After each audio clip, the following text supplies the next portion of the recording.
Back on the countdown. How you doing, Mr. DJ? Countdown, resume countdown. My fantasy playlist, November 20th, 1983. Irene Cara coming up. Olivia Newton-John with one of her last top 10 hits coming up on this fantasy countdown. Journey on this fantasy playlist too, and hopefully get to some of these top 40 extras maybe later on in the countdown. Lost 45 at number 35 on this fantasy playlist. What a duet they made together. Boy, they came across really nice.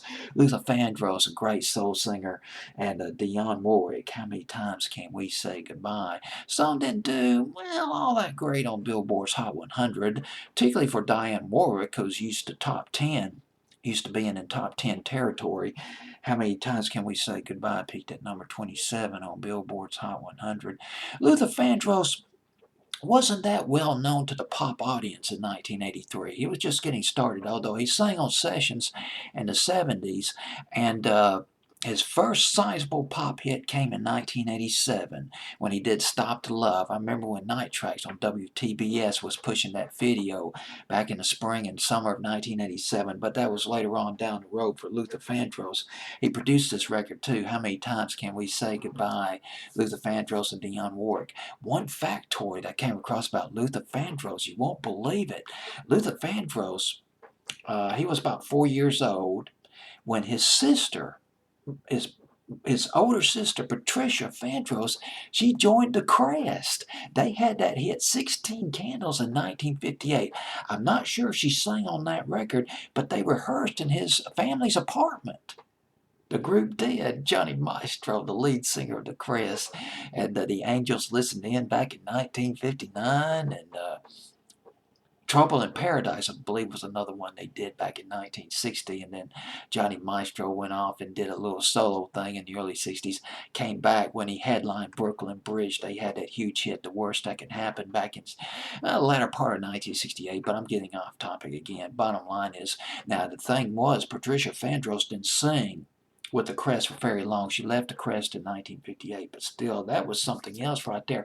Luther Vandross grew up loving the female groups, into the Shirelles big time. And Dionne Warwick, she did some backup singing, some background singing, I believe, for the Shirelles and for the Drifters before she teamed up with Hal David and Burt Bacharach. So they must have had a lot of things to share together, that shared history. And he was into the Supremes as well. Luther Vandross, his mother, thought that the worst punishment that she could deliver on Luther Vandross was not to let him watch the Supremes on Ed Sullivan. Yes, major punishment right there. All right. Luther Vandross and Dionne Warwick.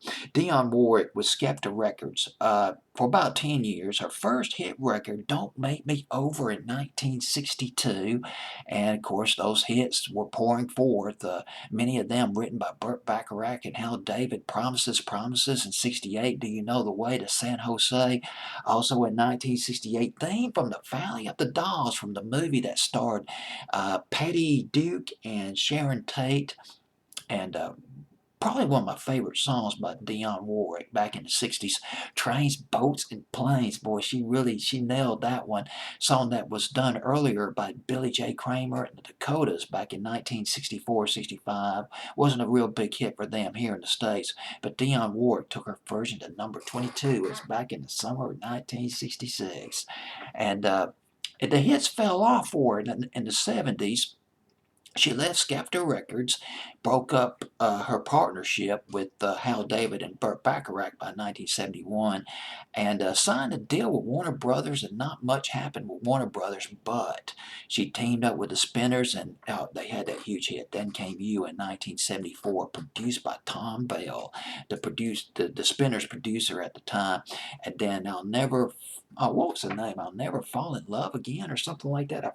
Well, it's a big one she did in 1979 off the Arista record label, and then she did Winter of 79 and 80, Deja Vu, and had a big comeback back in the early 80s. You might remember the song she did with Stevie Wonder and Elton John, That's What Friends Are For, at 1986.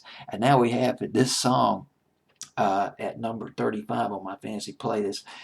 Reason why I brought all this other stuff about Dionne Warwick, all the history and all that, is because I couldn't find any information on this record. How many times can we say goodbye? Very little information on this record. So So got into a little research, a little background on Dionne Warwick and Luther Vandross. And speaking of background,